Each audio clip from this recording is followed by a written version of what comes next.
The council described the Ardent Basin as a civilization in advanced ecological peace, which is a phrase that sounds like a lullaby until you see the riot police praying to it. The basin had no hurricanes, no earthquakes, no predators bigger than a thumb. It also had no succession plan that didn't involve the word forever. Forever had come due. The delegation that arrived on Calyx to ask for help wore robes the color of consensus and voices trained to apologize for their own requests. "We require stabilization," said Envoy Delver, who had never been outside a climate-controlled room long enough to taste the idea of wind. A technician of your Deathworld traditions. The liaison made a face reserved for genres of humor the room couldn't afford. "You want a human? We require someone," Delver said, "who understands maintenance in a universe that refuses to be impressed by policy. Enter Tamsin Rhee, maintenance ecologist, Deathworlder by passport, custodian by religion." She carried a coil of rope, a binder that smelled like mildew and hope, and a sticker on her case that read, "Plan B is Plan A." "We just admit IT, humans," the liaison warned the Basin delegation, "are variants with teeth." Delver folded the warning into delight. "We admire teeth. We have none." Ardent Basin was gentle, in the way tile floors are gentle if you never fall. The air tasted curated. Birds had unionized. Rivers refused to exceed their job description. Statues wept when it rained because the algorithm paid extra for pathos. "They think they solved weather," Tamsin told the wind, which answered by refusing to exist on odd days. "Fine, we'll terraform your politics." The crisis was polite. The basin's 3 houses had invented a rotational chair that rotated only when the current chair permitted rotation. The charts showed 150 years of unanimous votes. The streets showed people who had learned how to whisper with banners. "We require mediation," Delver said, "which is diplomacy for, we need someone to break something we can blame on science." "Not mediation," Tamsin said, "a maintenance plan. You don't have predators. You built them into your budget." The first meeting met in the Hall of Mutual Reverence, a circle room where words arrived pre-approved. House Blue arrived with data. House Green arrived with poetry. House Red arrived with lawyers who had taught poetry to pretend to be data. "You are Deathworlders," said the Red Advocate with a smile like a wildlife documentary learning its narrator has jokes. "You treat threats by hitting them with plans." "Not threats," Tamsin said. "Entropy. You've been delaying it. We schedule it." She opened the binder. Terraforming Politics. A field manual. Ardent Basin variant. House Blue leaned forward because manuals are poetry that pay rent. House Green leaned forward because the cover had been annotated by hands. House Red leaned forward because the word manual smelled like liability worth billing. "Section 1, Tamsin said. "Introduce predators." The room inhaled too fast. "Civic predators," she clarified. "Stressors that teach your system to repair itself instead of requiring a miracle. You will resist this because you have never needed to be brave on purpose." Delver quivered like a sheet in a museum learning the window opens. "Examples? Random audits by citizens," Tamsin said. "Chairs that must survive a question period composed by their rivals' grandmothers. A lottery that selects a night market's rules every 5th week so the economy learns to flex instead of snap. Failure meetings, public, minutes ugly. We are a refined culture," the Red Advocate said. "You are a curated culture," Tamsin answered. "Curation is conservation without teeth." House Blue surprised itself. "We would like to see the predators." "Start small," Tamsin said. "Introduce weather." "Actual weather?" Delver whispered, as if the walls could revoke his oxygen privileges. "Practiced weather," Tamsin said. "We put wind back into rooms that need to learn how not to fall when the tile remembers its tile." Ardent Basin's Hall of Mutual Reverence did not have windows. It had wall-sized screens painted with the idea of horizon. Tamsin opened none of them. She set a box on the table and lifted the lid. Inside lived a fan too ugly to be an appliance and too proud to be a toy. "This is barbaric," House Red said, which was how you knew the room would survive. "We will start with breath," Tamsin said. She aimed the fan at the floor. "Politics is a respiratory illness. You've been holding your breath for a century." The fan pushed air into a corner where dust had unionized. The screens kept pretending to be windows. The room learned that movement existed without permission. "Predator 1, Tamsin said, and slid 3 bowls onto the table. The basin had never seen bowls used in law. Amber, jade, blue, decisions that sent themselves. Sanctuary you can taste. A pause you cannot ignore. House Green smelled the bowls and cried. We forgot how to be brave without speeches. House Blue read the kit like a script that knew the actors better than the actors did. This is manipulation, the Red Advocate accused, relieved to find a card they recognized. This is accommodation, Tamsin said. We make the good choice easier to find on the bad day. Predator 2, she continued. Lottery. She unfolded a night market map, a grid of stalls where merchants could request chaos. Every 5th week, rules rotate. Taxes become recipes. Inspectors wear aprons. People learn to spot grift because they practiced buying onions from it. Delvair's eyes trained for reverence. Not focus found mischief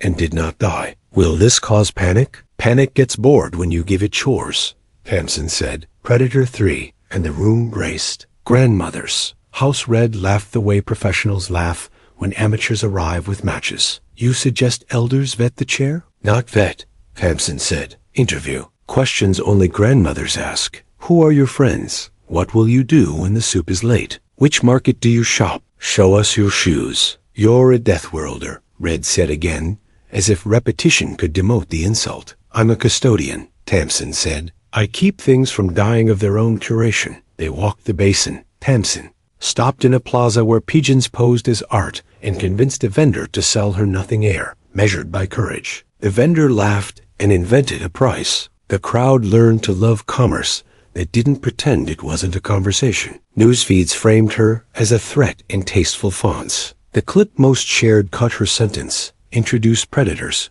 before she said civic. The caption read, Humans unleash chaos. The comments were recipes for entropy with photographs of calm. Liturgy released a counterclip, Tamsin handing a grandmother the question list and the grandmother handing back a better one. The caption read, We found our teeth. House Blue held the first failure meeting at the hydroparks. The minutes were ugly enough to make beauty jealous. House Green wrote a hymn you could hum while waiting your turn to be wrong. House Red drafted a lawsuit that accidentally made the lottery legal. The first win day arrived like a rumor that stayed. The algorithm downgraded pathos and unlocked shutters. Leaves, which had forgotten their verbs, practiced. Children discovered the economy of kites. The hall of mutual reverence accumulated scuff marks and became a room. Succession, Delvair said a week later, as if asking someone to open a jar. Can your predators fix it? They will teach you why it breaks, Tamsin said. That is better. She laid out the last page of the kit, a handoff ritual stolen from engineers and given to grandmothers. The chair would leave their shoes on a step and walk home barefoot so the city could see the distance dignity travels. This is sentiment, Red objected, then discovered that their sentence had become softer than its job. This is practice, Tamsin said. Completion, not victory. They ran the ritual in a plaza with honest wind. The outgoing chair learned to walk without the shoes that had made avenues yield. The incoming chair took the shoes only after a grandmother checked the soles. House Red filed suit, then withdrew when their mother sent a message that smelled like soup. Ardent Basin did not become a death world. It became brave enough to imitate one on purpose for a few minutes a week. The riots went home to write better chants. The markets learned to bend without feigning prayer. The screens were replaced by windows with latches. Terraforming complete? Delvair asked in the way of people who hire gardeners for deserts. Terraforming never completes, Tamsin said. Maintenance does. In the quiet after the wind, Tamsin taped a page to the hall's door. It read,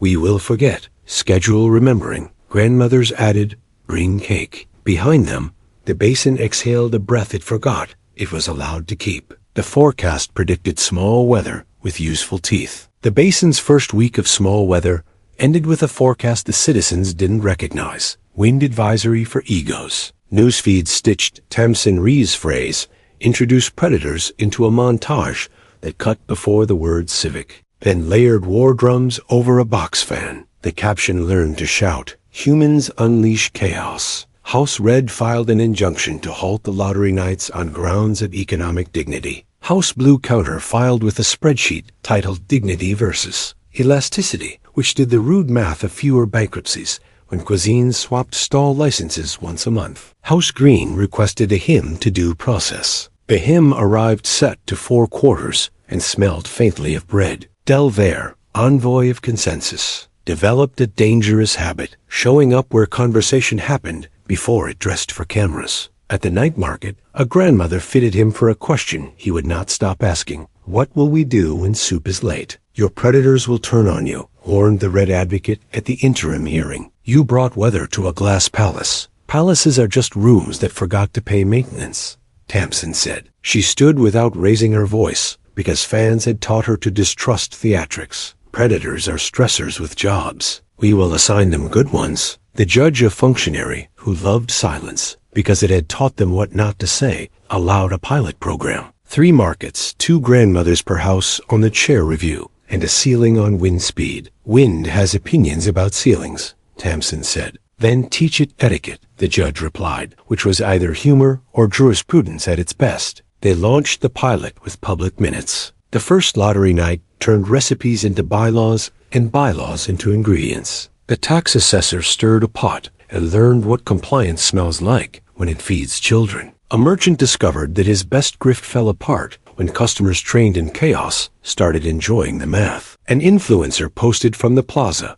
"Deathworlders teaching us to eat law." The comments performed fear. The crowd performed shopping. Then came the test that reformed schedule for themselves. A power glitch rolled across a district, the way regret rolls across a decade. Screens failed. The curated wind paused to check a policy. The lottery map lost a row of stalls to darkness. "This is panic," said someone with a microphone. "This is practice," Tamsin said, already moving. "Sanctuary first." She placed a blue wafer on a stall's edge. The grandmother beside her slapped a palm over it the way a conductor checks a young musician's tempo. The stall became a bright island of nothing much safe air, honest light, people not being brave, because bravery is expensive at the wrong hour. "Predators," the Red Advocate muttered, hurrying to audit the failure. "Watch them hunt the right thing," the grandmother said. House Blue opened the binder to the chapter Deathworlders trick. Buy time. They read out loud so the riot would hear it before it remembered its lines. Pause is alone against tomorrow's calm. The market learned to hold its breath without turning purple. Children counted out loud until counting became a net. The power returned like a cat deciding to forgive. The map repainted itself on the ground with chalk someone had brought for art and repurposed into governance. In the quiet after the almost, the judge visited in person, which told everyone the court had decided to listen with its shoes on. "You allowed failure," they said to Tamsin as if offering a diagnosis. "We scheduled it," Tamsin said. "It attended. We took minutes." House Red filed a revised injunction that admitted the lottery improved margins, but argued that chaos in moderation leads to immoderate chaos, a sentence that died of envy when exposed to grandmothers. House Green organized a procession that looked like a parade until you read the signs. "We will forget. Schedule remembering." The schedule attached itself to calendars like a burr with good intentions. Delvere tried resistance on for size. "We built serenity to last," he said to the grandmother, who had made him punctual by accident. "You built serenity to avoid decisions," she said. "Now you will decide to keep it." The second week delivered the backlash memes in upgraded fonts. "Humans are weather with teeth," the counter meme responded. "Grandmothers are teeth with weather." The argument was tastier than most politics, because everyone brought soup. House Red convened a symposium titled The Ethics of Predation in Civic Life and invited Tamsin to lose politely. She arrived with 3 things: a fuse box from a ship, a kite from a child, and a ledger with a new column labeled Almost. "Almost?" the moderator asked, performing curiosity the way a baker performs pie. "Incidents that almost became crises," Tamsin said. "We count the rescue of what didn't happen. Your reforms risk the basin's soul," warned a philosopher who had never taken an inventory. "The basin's soul is brittle when unpracticed," Tamsin said. She set the fuse box on the stage. "When power fails, this keeps breath inside the room." She let the audience see the ugly labels under the tidy ones. "Beauty breaks, ugly keeps." She handed the kite to a boy in the front row. "Hold the string." The fan ugly, honest pushed air enough to make the kite remember verbs. The boy's face did the math of joy. "This is sentiment," House Red began again. "This is practice," the grandmother said from the aisle, without asking permission to exist. "We are scheduling remembering." The symposium failed to become a takedown. It became a sign-up sheet for failure meetings. Then, the basin's old serenity fought back in its most dangerous form. It tempted the houses with the shortcut of a grand accord that promised to freeze the reforms in a handsome document. The accord's language wore tuxedo verbs and velvet adjectives. It offered a future in which no one needed the wheel again, because the wheel would be embossed on the cover. "Trap," Tamsin said. "You cannot laminate maintenance." House Blue hesitated, because spreadsheets love documents that never change. House Green hesitated, because hymns like choruses that repeat forever. House Red did not hesitate, because lawyers understand that freezing is ownership with cologne. Delvere surprised everyone by breaking reverence. "We asked a Deathworlder for weather," he said, voice learning to live outside a museum. "We must not turn wind into wallpaper." The vote would be close in the ugly way that makes rooms interesting. The accord had a clause banning lotteries during sensitive cycles. Sensitive cycles were defined as whenever a house felt sensitive. The clause banning grandmother interviews because non-credentialed auditors introduce bias. The clause paying for a central certification office to approve fans. Tamsin refused a speech. She asked for a failure meeting at false dawn in the hall with the windows. The judge allowed it, partly because their shoes remembered chalk. The meeting looked like crisis and tasted like breakfast. Vendors brought bread. A child brought a broken kite. The fuse box sat open like a confession that paid cash. The manual lay on the table beside a poem. "Agenda," Tamsin said. "What went almost wrong. What we purchased in pauses. What we refused to laminate." House Blue's youngest member read the list of almosts. Night market grid loss. Resumed with chalk. Chair interview. Revealed conflict of interest before it metastasized. Win day. Uncovered a balcony that hadn't been bolted. Nobody fell because counting made them look. House Green's cantor sang the hymn's new verse. Completion, not victory. The congregation hummed without needing to be asked. House Red's eldest advocate, who had been pretending to be younger by litigating at speed, and removed their shoes, revealing feet that had walked too little. "I withdraw the grandmother clause," they said, and the room let itself laugh, because comedy is engineering for hearts. The accord still tempted. If passed, it would give the basin a year of fashionable peace and a decade of brittle. "Humans are space orcs," someone muttered from the corridor, and the phrase did not know whether to be insult or invitation. "Deathworlders," Tamsin said gently. "Practice leaving room for tomorrow to disagree safely." They voted at dawn because hard choices were better after sleep and bread. The accord failed by a narrow, honest margin. In its place, the basin adopted a maintenance charter, lotteries codified, grandmother interviews recognized as civic oversight, failure meetings mandated, kite lines considered infrastructure when children are present. The meme machine tried to be angry, but the footage of elders tying ribbons to kites refused to polarize properly. A privateer channel mocked the basin for hiring weather. Then their studio lost power mid-broadcast, and the host, to their horror, handled it with grace, learned from a manual they had ridiculed. The clip went viral as a how-to. Delvere sent Tamsin a note on paper that smelled like real windows. "We found our teeth," it read. Tamsin sent a reply that smelled like rope and soup. "Schedule remembering," she wrote. "Predators need feeding. So do people." The forecast predicted gusts of competence with scattered humility. The basin learned how to be brave for 5 minutes at a time, and then stop before bravery turned into theater. And somewhere, a city that had avoided failure for a century held its first graduation in falling gently and getting up on purpose. The basin's enemies understood optics better than weather. If a reform needed wind to look wise, they would buy a still day and call it proof. The sabotage arrived in the nicest possible envelope, a stability grant from a consortium of houses adjacent,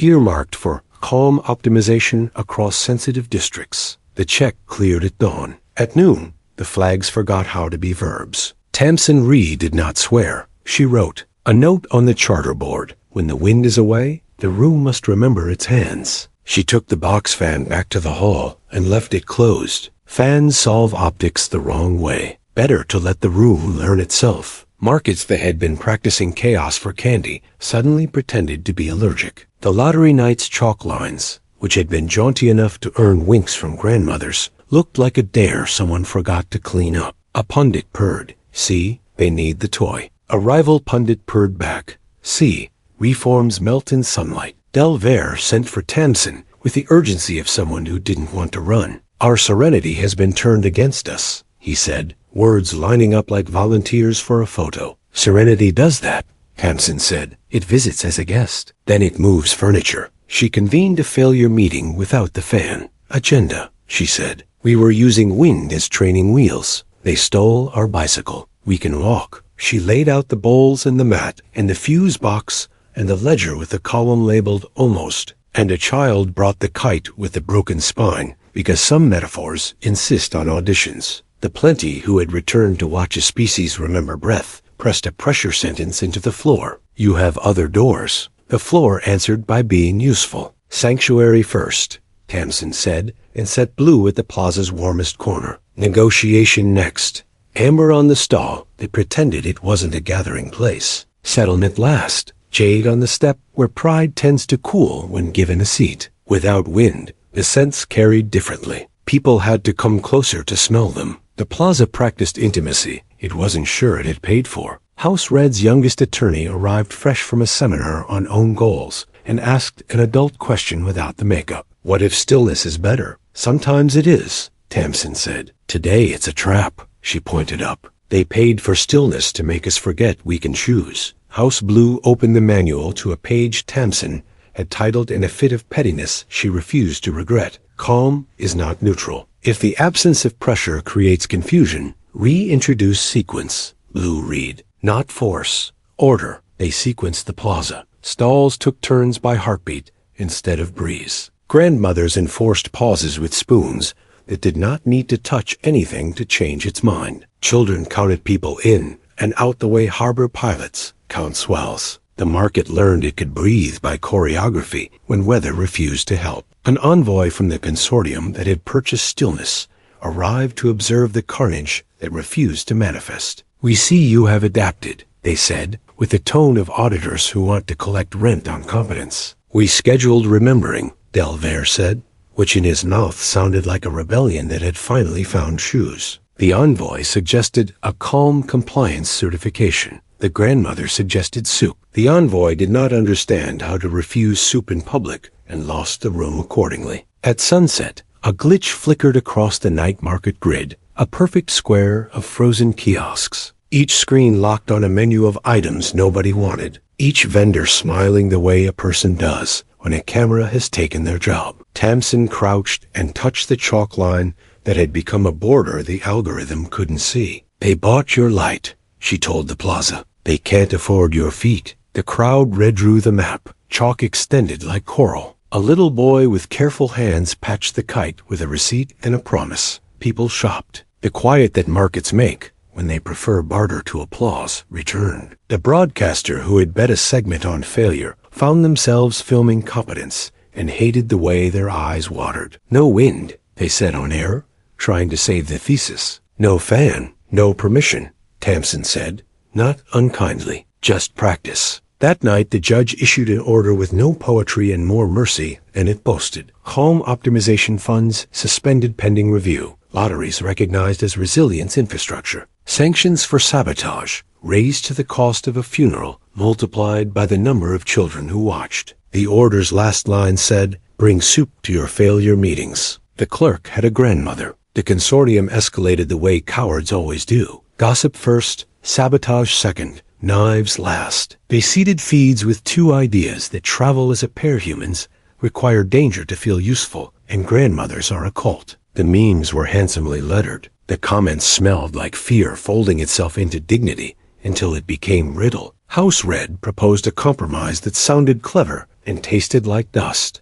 Centralize the lottery under a neutral office and certify grandmothers who asked the proper questions. House Green offered incense. House Blue offered charts. Tamsin offered a field trip. She took the houses to the edge of the basin where the curated wind met the border's impolite cousins. The horizon was a rumor you could touch. The ground had the good manners to hold. Deathworlds don't wake up every day to die, she said. We wake up to practice not dying. She put the kite in Delvair's hands. Pull. The wind paid for by nobody argued with the paper the way teachers argue with chalk. The kite learned to be a noun again. Delvair laughed and then cried and then pretended he had always planned to do both at once. Back in the hall with actual windows, a consortium tried knives. A shipment of safe air candles arrived stamped with a certification seal nobody remembered authorizing. The candles promised calm. They delivered sleep and the kind of dream that eats nouns. The first to notice was a maintenance bot that had become sentimental about minutes. Tamsin opened a candle and smelled the curriculum. They're teaching you to forget, she said. In pretty glass, she set a candle on the table beside the fuse box. Fuse boxes don't come with perfume. House Red's eldest, who had removed their shoes at the last failure meeting, and now preferred rooms that let their feet tell the truth first, signed the seizure order. The candles went to a lab. The lab returned a report in 3 registers: legal, biochemical, and grandmother. The grandmother section read, "Noke." The plenty pressed a pressure sentence into the hall that meant now would be a nice time to vote. They had learned democracy's weather and preferred a breeze. The consortium deployed their last lever, a serenity referendum that asked a dishonest question beautifully. Do you wish to return to the peace we enjoyed before outside interference? The word return wore pearls. The word interference shaved. Put a grandmother on every ballot, Tamsin said, and put the word maintenance in the question. The board agreed to a rephrase on the grounds. That lying makes paperwork expensive when truth is subpoenaed. New question. Do you wish to return to the curated serenity before reforms, or adopt the maintenance charter and its scheduled remembering? The vote ran on a windy day that had not been purchased. Poll clerks wore aprons because the night market had lent them for luck. Children counted in 8s because they had done so during a grid failure and found it worked everywhere. The plenty cooled the corners. The fuse box sat on a table like a patron saint of ugly competence. Tamsin did not campaign. She fixed a door. She taped a sign to it that said, "We will forget. Schedule remembering." Underneath, a child drew a kite with the wrong number of sticks that still flew. Results trickled in like honest rain. Districts that liked their teeth voted charter. Districts that liked their mirrors voted serenity, and then privately asked for a copy of the manual. The referendum failed by a margin narrow enough to keep people awake and wide enough to keep them employed. The consortium sued and lost, then pivoted to depictions of humans as thrill addicts, wearing respectability like a rental tuxedo. The edit spliced Tamsin's rope into a noose because cruelty is lazy. The counterclip was a grandmother tying that rope to a kite string and measuring joy. What now? Delvair asked at a failure meeting that had become popular enough to require tickets. No one honored. Now we pay the predators, Tamsin said. Not with blood, with chores. She unfolded a board labeled Predator's Diet. Lottery nights rotate into districts that voted. Serenity first, with mentors assigned. Chair interviews add a question from a rival house's grandmother by lot. Wind days include a stillness hour where the plaza breathes on choreography, alone. The fuse box is moved weekly. Whoever finds it hosts the next meeting. Humans are space orcs, a visiting commentator said, needing to feed a trope before it fainted. Humans are weather custodians, Delvair corrected, and if the room clapped, it did so with spoons. The plenty left a gift nobody saw, an air pattern that repeated at dawn like a polite alarm. It tasted like practice.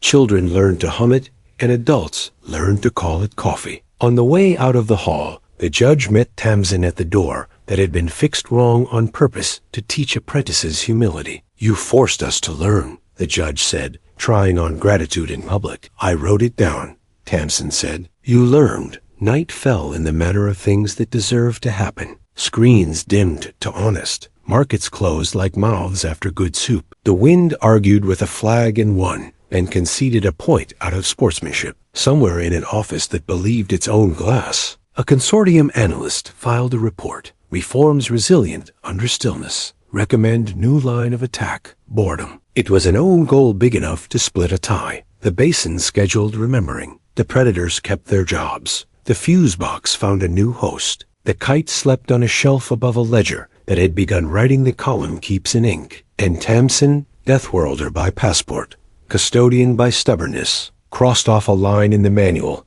and replaced it with one that had learned to be true, calm, practiced, is weather with teeth we like. The consortium's new weapon was not knives or calm, but a shrug. Boredom arrived with a lanyard and a presentation deck, fatigue curves, novelty decay, engagement troughs at week 7. It had graphs that made good people yawn themselves out of courage. Reforms are a phase, the consultant said in a tone that had never lifted anything heavier than a fee. Give it time. Time is what maintenance buys on purpose. Tamsin Rhee responded with an enemy boredom hated, a schedule. She posted it in the hall with the windows, where light had learned to be useful. The top read, we will forget. Schedule remembering. Beneath, chores. Failure meetings at dawn on odd days, chaired by whoever found the fuse box the night before. Lottery nights rotate every 5th market, with a visiting grandmother from a rival district as guest conductor. Stillness hours every wind day,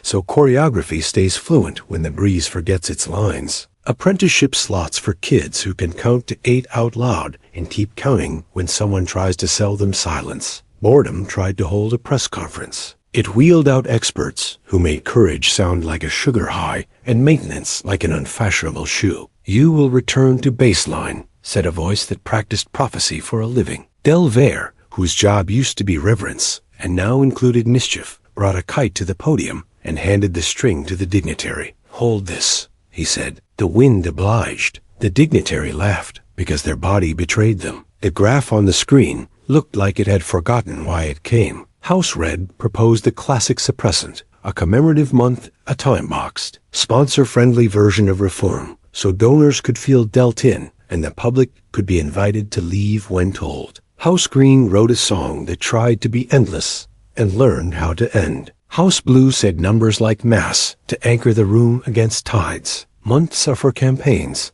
Tamsin said. Calendars are for maintenance. She pulled a laminated sheet from the manual, the Year of Useful Habits Ardent Basin variant. Each week had a verb: count, pause, ask, share, fix, practice, remember, bake. The consultant tried to call it branding. The grandmother called it Tuesday, and boredom went personal. A celebrity chef posted a video from the night market titled Chaos Tastes Bland, shot during a stillness hour with the caption, left off, that explained why the plaza was quiet on purpose. The edit cut before a child cued the count. Comments lit up with curated bitterness. Tamsin did not debate. She issued an invitation. Cook at failure meeting, she wrote. Bring a recipe that survives a power glitch. The chef arrived with knives and left, with a list of substitutions that would embarrass better men than boredom. The follow-up video was called Soup That Forgives and refused to trend for the right reasons. In the 7th week,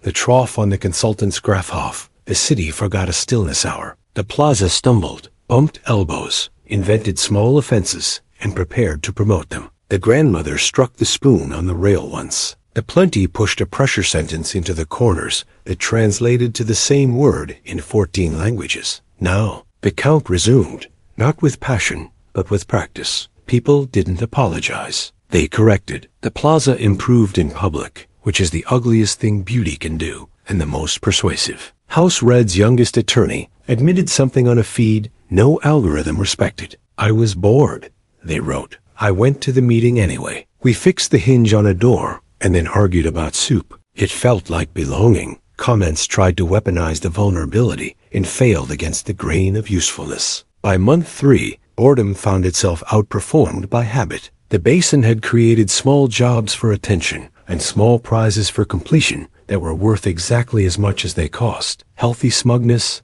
better soup, a kite string passed to a child who wanted responsibility to feel like a toy. A message arrived from a sister city that had been watching from behind glass. We have serenity, it read. We envy weather. Send manual. The charter board sprouted a new column, export. The first line item, how to pack a fuse box without spilling dignity. Scaling required a new predator, gossip with a job. Tamsin called it the courier volunteers trained to carry habits rather than headlines. Their kit was unfashionable. A binder, a crank handle, 3 bowls, and a schedule printed on paper that refused to be perfect. The courier's oath fit on a post-it. Tell what you did. Leave room for improvement. bring bread. The first couriers went across the water to Hearthspire, a city that had mistaken polish for peace and was tired of slippage nobody could prove. They started small. They taught a night market to tie lottery rules to recipes. They trained a council to hold a failure meeting at a table that had only ever hosted victory toasts. They taped a sign to a door that said, "We will forget. Schedule remembering." The sign was removed twice and replaced thrice. Then it stayed. Back in the basin, the consortium made a strategic mistake. They tried to own the calendar. They announced a Serenity season, 12 weeks of sponsored calm, then proposed to fold the charter into a branding exercise with pastel posters and discounts for citizens who stayed out of the plaza during stillness. House Blue moved to kill it with math. House Green moved to sing through it. House Red moved to bill it. Tamsin moved to ignore it out loud while training another predator, the Auditor of Almosts. The job posted as a joke. It hired itself anyway. The auditor's work was simple and heroic in a way that does not photograph well. Tally things that didn't happen because the calendar happened. Fights unstarted. Scams bored into legitimacy. Doors that didn't slam because hinges remembered. Kites that learned to land. The auditor's ledger went public. It embarrassed fear. Boredom made a final push by commissioning a documentary called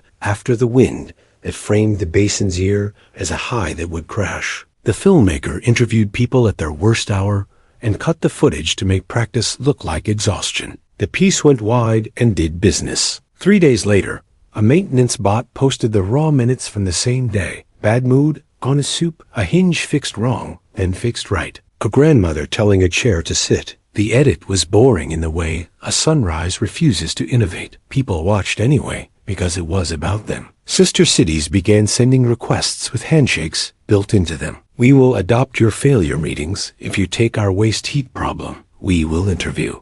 Our chairs if you help us redesign our morning trains." Human custodians have always bartered in chores. The basin drew up a map of trade routes for habits. The plenty drew wind on it and called it good. Delver received an invitation that had never traveled to a room like his. Appear before a Federation subcommittee on civic resilience to explain why calendars had teeth. He brought the fuse box, a grandmother, and the Auditor of Almosts. He left the fan at home. The hearing tried to be skeptical. "Is this a human religion?" A senator sneered, sniffing for heresy and pragmatism. "It is a schedule," Delver said. "We tithe in minutes. Creditors in civic life are barbaric." Another member sniffed. "We name them chores," the grandmother said, and set down a bowl. The room chose sanctuary without knowing it had. The subcommittee asked for numbers. The Auditor of Almosts gave them boredom's worst nightmare. Bar charts that looked like someone had domesticated luck. The senator asked for a story. The grandmother told one with a spoon. On the way home, the envoy from the consortium, who had whispered boredom into budgets, asked Tamsin a sincere question. "How do I sell this?" "You don't," Tamsin said. "You schedule it." The basin held a festival not to celebrate the charter, but to rest it. There were no speeches. There were shifts. People showed each other what their hands had learned. Children taught counting to officials who had never needed numbers that small. The wind cooperated without needing to be told it had a role. At dusk, Tamsin taped a new page to the hall's door. Predators die each year too. It added only one line, "Teach a neighbor." The rest of the page was blank on purpose. "Phase over?" the consultant asked, whispering because graphs make poor lullabies. "Phase practiced," Delver said. "Phase reusable." The plenty left a pressure note in the plaza that translated to a sentence nobody expected to need. Boredom is just weather that forgot to move. The basin arranged a draft. Night fell as scheduled. Kites slept above ledgers. The fuse box waited for a hand. The bowls waited for noses. The calendar turned a page with the arrogance of paper that knows it will be touched tomorrow. The summons wore ceremony like an overcoat.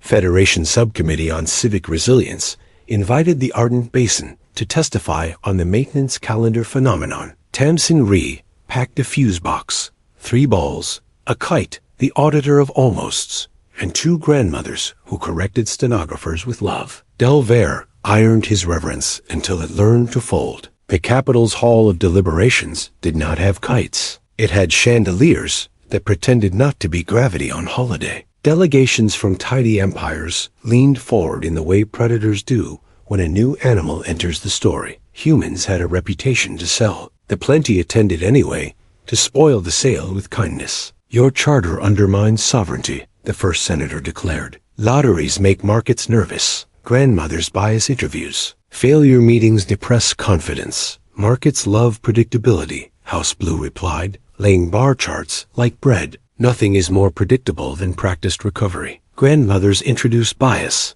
the senator repeated. They introduce consequences that remember names, a grandmother said, setting a spoon on the table with the weight of inherited chores. Failure meetings glamorize error, another delegate warned. They domesticate it, Tamsin said. We put error on a leash. Optics from 3 systems cued a montage titled After the Wind.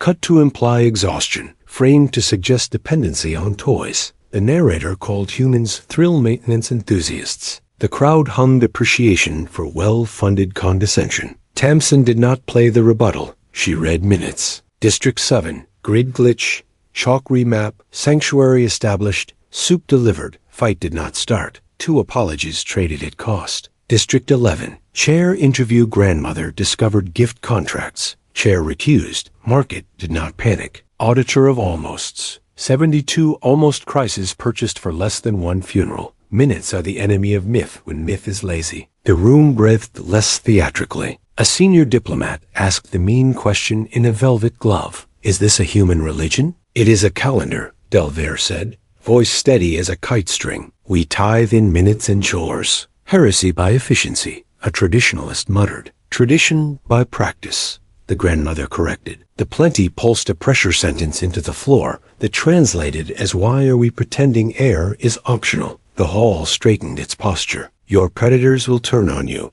a lobbyist warned for the 4th time in 3 weeks. Chaos invites chaos. Predators have diets, Tamsin said, unrolling year 2. Teach a neighbor. Stillness hour. Visiting grandmothers by lot. Fuse box rotation. We feed them chores. The chair recognized the envoy of a proud system whose serenity had never been challenged by weather because wealth had paid it to sit. We moved to postpone adoption pending an impact audit, they said, hunting time with a butter knife. The impact audit is public minutes, the auditor of almost said, setting the ledger down like a pet snake that only eats fear. A junior delegate from a small moon asked the first interesting question. Can we borrow your grandmother's? Borrow our kit, Tamsin said. Train your own. The subcommittee adjourned for an hour to practice indignation. Outside, kites made by local children of powerful people remembered gravity with respect. The wind laughed in a dialect that refused to be taxed.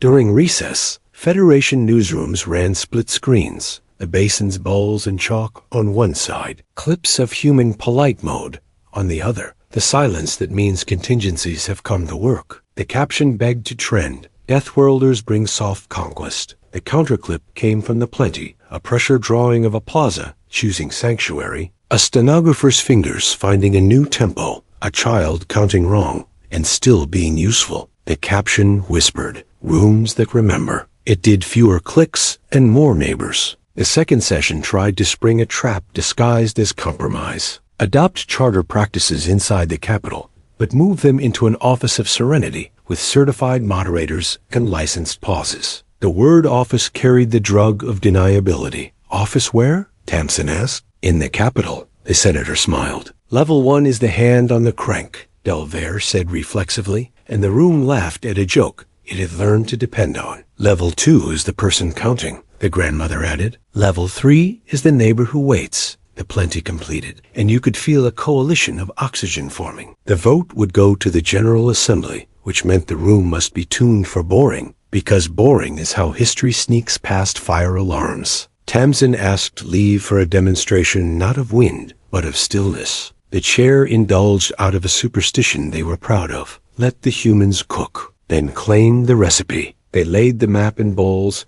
and placed the fuse box in view. No fan, no spectacle. A stillness hour for the hall itself. Senators shifted in their chairs, waiting to be impressed by something with LEDs. Instead, the plenty pressed a pressure word into the corners that meant now, and the room felt its own posture, like a musician feels an instrument. A disturbance tried to bloom on cue devour humor, injected into captions, nameplates smeared to make embarrassment go viral. The hall's floor, tuned by repetition, held. People chose sanctuary, without instruction, because the bowls smelled like mornings they wanted to keep. Minutes wrote themselves on hands. The assembly reconvened to do what calendars are for: allocate breath. The motion on the table: recognize maintenance calendars as a lawful civic tool. Recommend, not mandate, lotteries, grandmother interviews, failure meetings. Fund local training before any central office. Forbid serenity branding that sells forgetting as a product. A block moved for delay. The youngest delegate from a storm planet asked for a roll call now. Our people are watching, she said. They are bored with speeches. Roll call. The old powers hedged, then split. The moonlets and station cities that live on maintenance voted yes, because ships taught them grammar. The plenty said yes, in a pressure pattern that made the microphones purr. Humans were saved for last by custom and risk management. The camera hungered for a bite of triumph. Tamsin whispered to Delvair. He nodded. Human union? The chair asked. Abstain, Delvair said. Gasps tried to trend and failed against the hall's mood. You built this, a reporter blurted, needing betrayal for lunch. We practiced it, Tamsin said. They chose. The motion passed by a margin. The news called unsexy, and the auditor called sustainable. The hall did not cheer. It resumed work. In the quiet after, a senator approached Tamsin with a sincerity sheepish enough to keep. My city is tired of news and hungry for mornings. Send a courier. They'll bring a fuse box, Tamsin said. You'll find the grandmothers. The consortium released a final screed. Deathworlders had domesticated dignity. The reply was a calendar posted on doors in 100 districts. A year of useful verbs translated into recipes and chores. Back in the basin, the kites came out at dusk, not as celebration, but as calibration. Children taught counting to officials who had stopped needing large numbers to feel important. Grandmothers interviewed a chair with a question that would make law professors throw shoes. Who did you disappoint this week? And how did you feed them? Tamsin taped one last page to the hall's door before catching a freighter to the next city that had asked for weather. Predators Diet Year 3. Teach a neighbor who dislikes you. Practice boredom together. Publish the minutes even when they are funny. Bring soup when you are wrong. Delvair stood in the plaza and read it like prayer disguised as stationery. The wind pushed the page flat and left fingerprints in the tape. Deathworlders,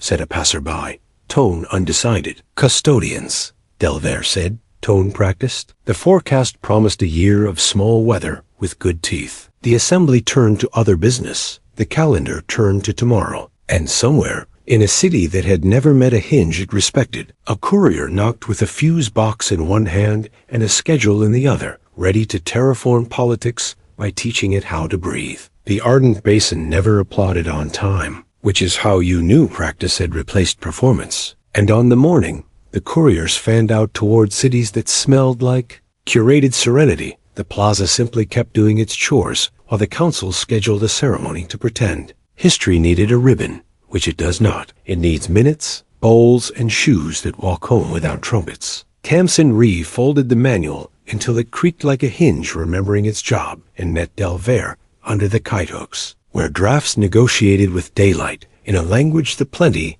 had taught by touching rooms instead of telling them. And she said the sentence that moves good work along. You don't need me. You need instructions and bread. Delvair had learned to answer without reverence fogging the grammar, a growth he attributed to grandmothers, and to knowing where the fuse box was on any given Tuesday. And he said, the Federation wants a photograph of us being wise. The basin wants groceries and a calendar. Which one should we feed? Which counted as politics in a dialect maintenance understands. Feed the thing that keeps, Tamsin said, and put the last page on the table. Predators Diet Year 3, adding with a pen the rule that had survived all pretty arguments. Teach a neighbor who dislikes you. Because habits that can cross grudges are the only ones that outlive applause. The ceremony tried to draft her anyway, emissaries softening their asks with language that had put too many ships to sleep. And the request was simple in the way fog is simple. Stay and become a position. A palace job, a chief of something that would require uniforms and produce press releases instead of repaired hinges. Positions laminate people, Tamsin said, testing the word in her mouth until it stopped pretending. And laminated people break on corners. Then she pointed at the calendar where chores had made saints unnecessary. and the envoy mistook refusal for mysticism, which is a common error when commerce meets craft. House Blue arrived with a ledger the auditor of almosts had fattened beyond politeness, bar charts domesticating luck into countable ritual, and the page that mattered most looked like sleep. Incidents that didn't become emergencies, because counting arrived before drama learned its lines. House Green came with a hymn nobody would ever press to vinyl, because it worked better with soup steam and elder spoons.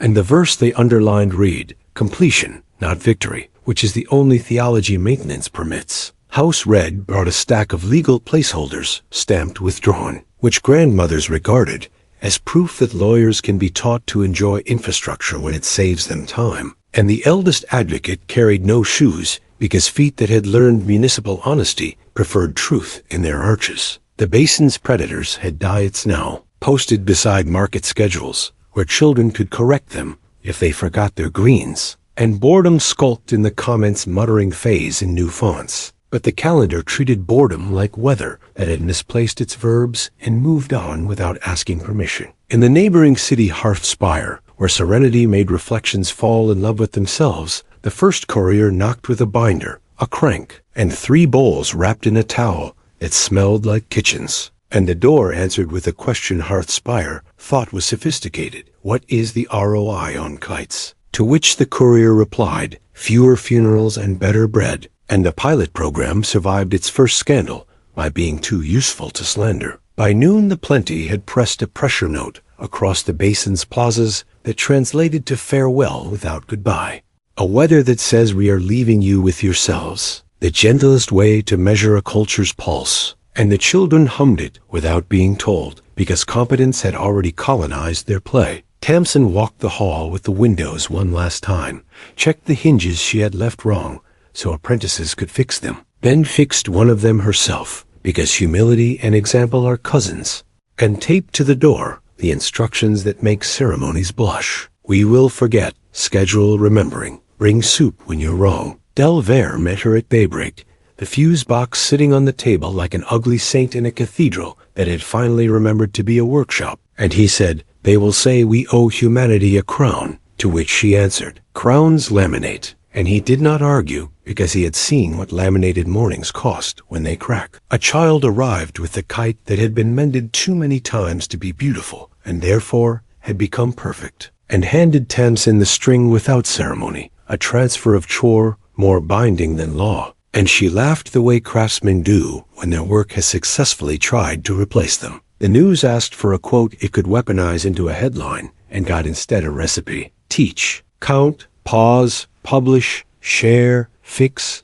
practice, remember, bake. The edit room couldn't make rage out of verbs that smelled like kitchens, and the segment died of usefulness in syndication. When the freighter's ramp dropped, the couriers were already aboard. Binders stacked, bowls nested, crank handles wrapped in towels, so they wouldn't clang and alarm dignitaries. And the Plenty wrote farewell on the hull, in a pressure script that tasted like dawn, dropped off at a neighbor's door. Deathworlders, someone at the rail whispered, tone searching for insult and finding relief, and Tamsin saluted with the crank, because every tool deserves a ceremony once. The ship lifted through a sky that no longer needed permission to move, and below, the basin failed to applaud on time again. Its highest compliment, because hands busy holding kites and bowls cannot clap, and that is how a city learns to keep what it asked for. The next city called itself New Patience, a brag disguised as caution, and it met the courier with forms that had never survived rain and expectations that had only ever met photographs. And the request was sincere, in the way difficult clients are sincere. Make us brave without letting us feel the draft. The courier, whose name had been unimportant until boredom needed something to mispronounce, introduced herself as Lisette, unfolded the manual until it behaved, and explained that drafts are how doors admit neighbors. A sentence New Patience tried to invoice until the first failure meeting made billing look like a hobby. They started small with a night market, because food forgives ambition, rotated rules by lottery until grifters learned the fun roads to honest margins, and placed bowls where people expected signage, which worked better than the consultant's slogans, because noses read faster than eyes when trust is tired. New Patience's boredom carried better knives than the basin's. It owned a theater and a channel and a minister of aesthetics. And it sponsored a pageant titled Serenity Restored, in which actors playing grandmothers wore shoes they could not walk in, and bowls were props. And the crowd cheered until the power hiccuped for 9 minutes, and the cast forgot the number for breath. Lisette did what couriers are for. She put the fuse box on the stage, handed the crank to the minister, and asked the child to count. The pageant turned into a class in front of 1,000 witnesses, and the ovation that followed was not for performance, but for recognition, which is a better drug and a worse broadcast. Meanwhile, the Federation translated the Assembly's recommendation into tool grants and classroom schedules. And lobbyists tried to rename the calendar into program so they could sell it to sponsors who dislike nouns that imply chores. But the Grandmother Committee wrote an opinion labeled Nope and attached recipes to it, which legislative software could not parse and therefore respected. Back on Calyx, Delvair hosted the basin's first public audit of almosts under law, a ceremony so boring it became addictive, with the auditor laying out weeks where quiet paid dividends and days when the hinge taught humility on schedule, and the crowd murmured the way crowds murmur in stadiums when a perfect play looks like nothing at all. House Red's youngest attorney, now a person who walked barefoot by preference and filed less because more was being fixed, proposed a clause called the Tuesday Rule. If it cannot be practiced on a Tuesday with soup in the room, it is not policy, which passed with a laugh that smelled like relief. Lisette sent back minutes that read like travel diaries. A city that thought itself ungovernable learned to schedule stillness. A port that trusted bribes learned to trust boredom with chores. A council that had never allowed grandmothers inside learned the word bias can be repurposed into memory when the bias is for people who will be here next week. The devourers tried the old cut at scale overfeeding words until they sank, turning maintenance into servility and neighbor into nearest exploiter. And the counter this time was not myth, but markets. Traders preferred cities whose calendars lowered insurance premiums and did not produce riots when advertisements failed. A senator who had voted for office over calendar visited a failure meeting unannounced, sat on a folding chair that had hurt 1,000 honest backs, and cried behind her hand, not because the story demanded it, but because the ledger of almosts had out-argued her by refusing to argue. And afterward she took a copy of the manual with grease on it because everything else had fingerprints too clean to remember. In the basin, the chair handoff ritual matured into grace. Shoes on the step, solace checked by elders, the walk home done without music, and the city learning to clap late because clapping early ruins exits. And tourists cried because they had arrived at a culture that trusted itself to finish conversations without incentives. On a balcony, Tamsin looked up from a hinge she had pretended not to fix and watched 3 couriers lift on 3 different freighters. Bowls nested, cranks wrapped, calendars folded, and she felt the human ending worth more than triumph, irrelevance earned, and a to-do list with other people's handwriting on it. A kid tugged her sleeve and asked if Deathworlders ever got bored, a question that could have been a trap if asked by cameras, but wasn't. And she answered, "We practice boredom together until it becomes peace," and the kid nodded in the universal language of fa. Apprentices who understand that mastery is just repetition with better jokes. The plenty left one more pressure note in the hall with the windows, a whisper against the rails that translated to this: completion, which the clerk wrote in the minutes, which the judge initialed, which the market posted near the onions, which is how you prevent epics from fossilizing into slogans. Delvair signed the outgoing grants that would send calendars where kites had never been legal and wrote beneath his name a sentence that had kept him honest. Across a season of weather with teeth, we do not export heroes. We export chores. On the last evening before the next ordinary day, the plaza filled not for a celebration, but for a stillness hour that no one filmed. With bowls exactly where noses expected, with the fuse box hidden somewhere obvious, with counting not quite synchronized, and that being fine, and the wind negotiated with dusk until both learned to share. Kites went up not like flags, but like questions that enjoy their answers. Grandmothers pocketed spoons. Merchants counted softly, as if keeping the breath was a habit you could do under your coat. And on a bench, 2 elders argued over whether soup or bread is the true anchor, and agreed to test the hypothesis next Tuesday. No statue was unveiled, No anthem learned new chords. The calendar turned over, and the page waited for handwriting. The couriers sent a postcard that said we arrived. They breathe fine, send recipes. And Tamsin wrote back the only instruction that ever scales. Bring bread.